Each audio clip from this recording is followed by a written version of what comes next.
Two Trump world scandals blew up into open cabinet infighting this week. Jeanine Pirro's office dropped every single reflecting pool vandalism case after admitting the damage was actually botched contractor work from a no bid contract that Trump gave. And now she and Interior Secretary Doug Burgum are publicly blaming each other for it. Blaming is a really nice word. Separately, Trump reportedly exploded at Secretary of War Pete Hegseth over the revelation that the U.S. is facing severe missile and interceptor shortages. Hegseth blamed his own deputy, so brave, so high tea, and Trump called that deputy to threaten him. And now Trump is threatening prison for whoever leaked the whole fight to the press. I don't think anyone would believe that when you hire Fox News hosts to do important jobs that they could screw things up this badly. Look at Pirro. She should have known better. Maybe Burgum did lie. I don't know. But as a prosecutor, you should have known better. You should have followed the law. You should have followed the facts. She ignored the facts. She ignored everything and had to bring this suit only to watch it crumble in front of her. It is absolutely dysfunctional. And going to Hegseth, let's face it, Hegseth should be fired. I still think he's next to be fired, although Pirro's going to give him a pretty good run for his money. I think this is all a case of Trump's fever dream fantasy world crashing headlong into reality this week. Obviously, that's the case with Jeanine Pirro, who I guess this is damning with faint praise, but she's more of a lawyer than Lindsay Halligan. She seems to actually fear what federal judges will say. There have been thousands, literally thousands of rebukes from federal judges. You don't mess around with federal judges lodged at members of the Department of Justice, attorneys who are officers of the court, who have a sworn duty to uphold the law, to uphold things that they aver to be true before the court. They have broken that oath thousands of times. Jeanine Pirro will not cross that line. And on the Hegseth front, yes, this is a fever dream fantasy war that Trump has gotten us into. And of course he's furious. Of course he's melting down about the fact that in the real world, you run out of missiles and you can't just hand wave and make them up. Congressman Max Miller is facing a widening pattern of accusations, a House ethics investigation, and a public war with his former father-in-law, Senator Bernie Moreno, and an immediate threat to a House Republican seat. The central allegations come from Miller's ex-wife, Emily Moreno. In police interviews and court filings, she accused him of holding a gun to her head, throwing hot water on her, and shoving her into a wall and abusing or endangering their 2-year-old daughter. He denies every allegation. Donald Trump has given him a call and said it's just going to be a tough race, but so far he is not going to resign. He's going to stay in the race. I am a judicial system purist. I believe that we have our judiciary for a reason. I believe in trying cases in actual courts, not in the court of public opinion. That said, as a longtime political operative, I bow to the reality that voters are going to make judgments. There are some really gruesome allegations here, and voters are within their rights to try to parse this out. From a legal standpoint, that should be left to the courts. But from a political standpoint, yes, he's got to resign. And it's fascinating to me that Trump, who has brazened out allegations at least as bad as this, he's not advising Miller to do the same thing here. It shows how much Trump doesn't care about the midterms. He doesn't care about the political damage that this is going to inflict. Trump is just sitting on the sidelines. To me, this just shows Trump doesn't care about the midterms. Department of Homeland Security Secretary Markwayne Mullin was brought in 4 months ago to stabilize the department after Kristi Noem got scapegoated for things that President Trump and Stephen Miller very much wanted to happen, like unleashing heavily armed, poorly trained paramilitary goon squads on America, and she was shipped off to a place where she's never been heard from again. Seems fitting.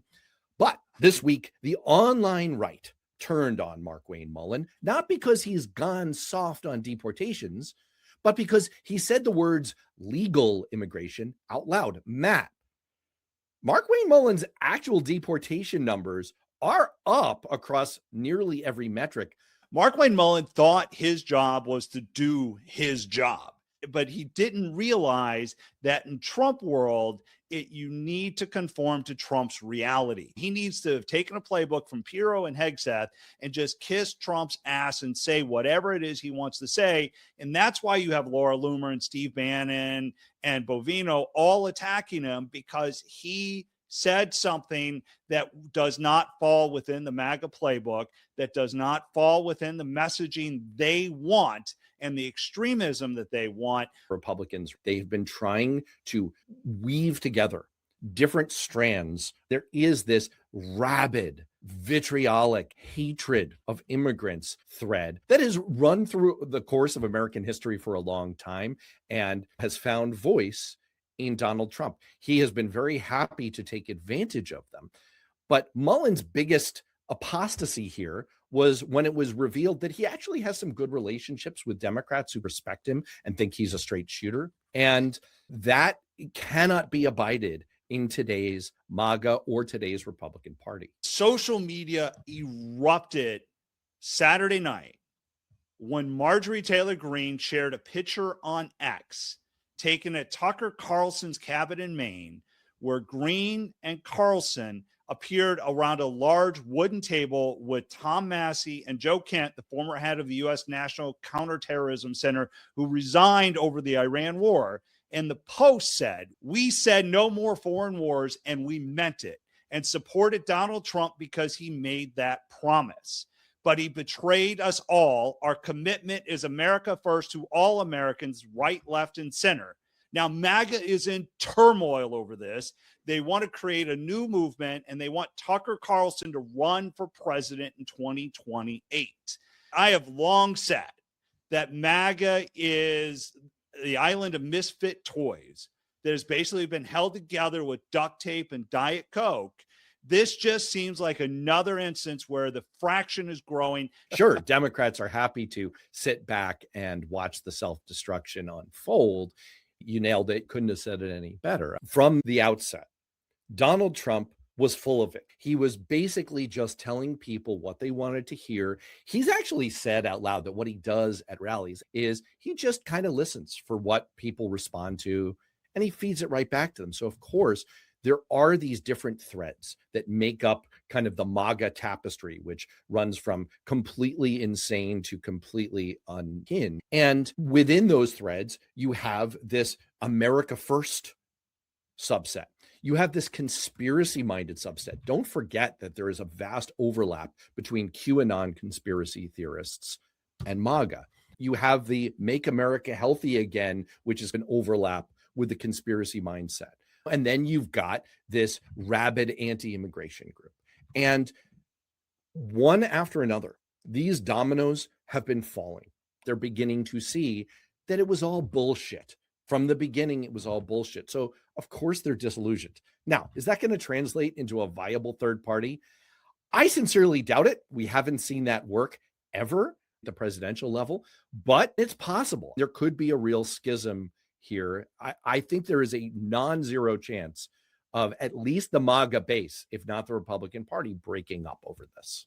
And it creates a real succession fight, too, because Trump is really starting to push Vance on this. But Vance is close to Tucker. And as his successor. As a successor, right. And there's a lot of people pushing that Tucker is a traitor. And so this could blow up on Vance. It's finally start to see that MAGA is breaking and being exposed for the fraud that it was. Forget 4 out of 5 dentists recommending Trident, because 5 out of 5 stories this week are about the brewing Republican Civil War. And our 5th story is right on brand. The United States Senate is scheduled to leave for its 5-week August recess because these guys have really earned a break, right? They're doing such a great job. Trump is demanding that they cancel it entirely until the SAVE Act passes. Senate Majority Leader John Thune's response has basically been, what the heck are you talking about, bro?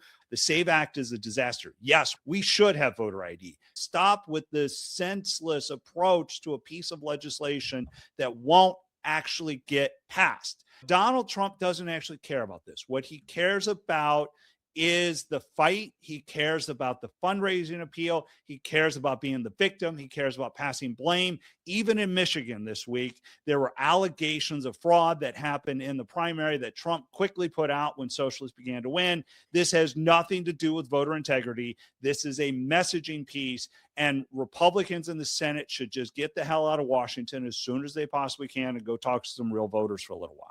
This is an incredible moment of humiliation for the president of the United States.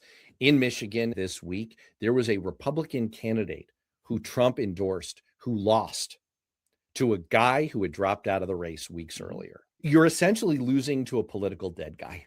And this fight with the Senate, as a president, you never call for something to happen when you know it's not going to, and members of your own party are going to defy you. It makes you look impotent. It makes you look weak. And Trump looks incredibly weak, incredibly non-influential over his own party right now. So as much as our larger theme here is the brewing dissolution of MAGA, the brewing Republican Civil War, the fight for the scraps of what's left over from the Trump presidency to come in 2028, this story is about the slow, self-induced humiliation of Donald Trump.